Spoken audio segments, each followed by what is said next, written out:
Étude biblique Genèse. 6e jour, l'œuvre du Créateur.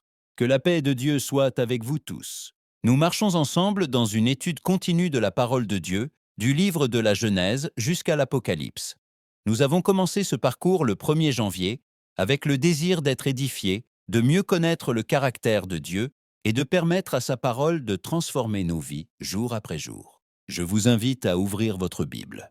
Dans le livre de la Genèse, chapitre 1, versets 24 et 25, la parole de Dieu dit que la terre produise des êtres vivants selon leur espèce, le bétail, les reptiles et les animaux de la terre selon leur espèce.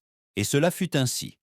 Dieu fit les animaux de la terre selon leur espèce, le bétail selon son espèce, et tous les reptiles de la terre selon leur espèce. Et Dieu vit que cela était bon. Ici, nous voyons que Dieu parle et que la création répond à sa parole. Tout existe selon l'ordre que Dieu établit. Chaque espèce a son dessein, sa fonction et son but dans la création. Une expression ressort avec force. Et Dieu vit que cela était bon. Dieu contemple son œuvre, l'examine et se réjouit de ce qu'il a créé. Cela révèle un Dieu parfait, intentionnel et rempli de sagesse. Allons maintenant au livre des psaumes.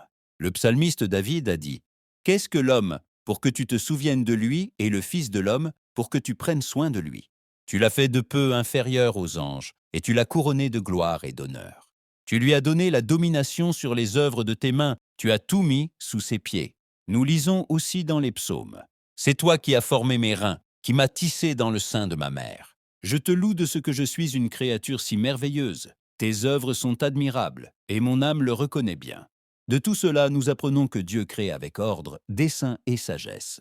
Nous apprenons que Dieu contemple son œuvre et s'en réjouit.